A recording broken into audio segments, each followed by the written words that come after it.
I'm Patrik Feldström. I'm from Sweden and I'm chair of the Security and Stability Advisory Committee of ICANN. And in my day job I work at NetNode in Sweden running Internet Connect Points and DNS, including a root name server. I'm Jim Galvin. I'm the Vice Chair of SSAC, the Security and Stability Advisory Committee here at ICANN. And my day job, I'm the Director of Technical Standards at Affilius, a global registry service provider. I'm Ram Mohan. I'm the SSAC's liaison to the ICANN Board, and I'm also the Chief Technology Officer for Affilius, a global registry service provider. The Security and Stability Advisory Committee in ICANN. It's one of the advisory committees that ICANN has that advises ICANN Board and the community on various aspects related to security and stability. It was formed in 2001, and of course it was related to the events of September 11.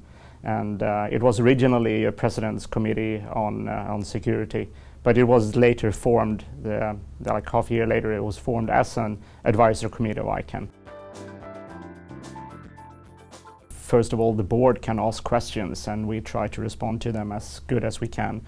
We also respond to questions from other SO and ACs within ICANN, but we can also pick up various things that we detect on our own. Let me give you an example.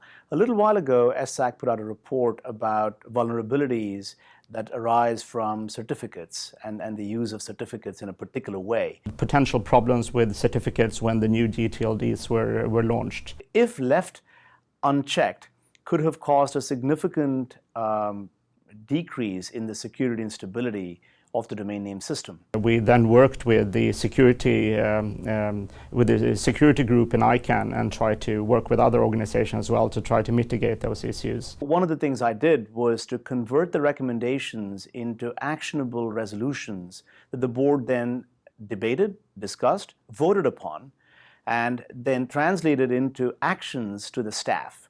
And the staff ended up executing changes to the new GTLD program as a direct result of the work that SSAC had done. SSAC will do whatever is most appropriate for the work item that it's doing. So we allow ourselves as a more collegial body to, create whatever process that we need in order to create a solution. But in general, we have what are called work parties. So when a task comes in and a work item comes in and we decide we're going to work on something, a set of members who are interested, or skilled in that area will volunteer to be part of the work party.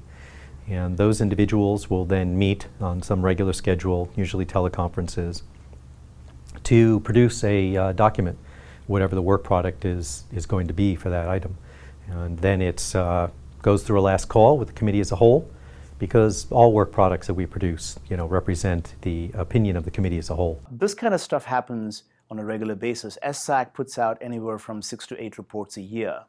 Not all of them result in recommendations, not all of them result in resolutions, but that's one significant part of the job.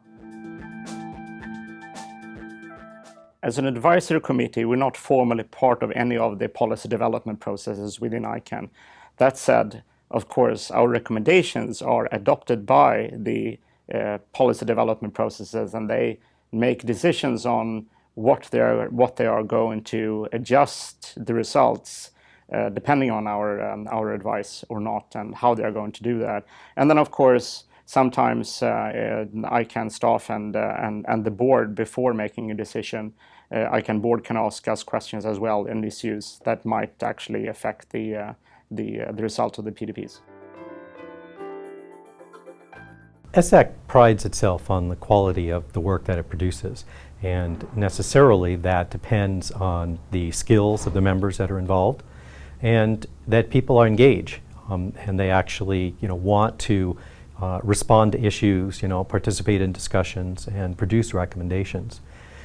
Since this is so important to how we produce our work, we actually members do have term limits. Every 3 years, each member is evaluated, and we consider whether or not they've actually been engaged and been participating over the past 3 years.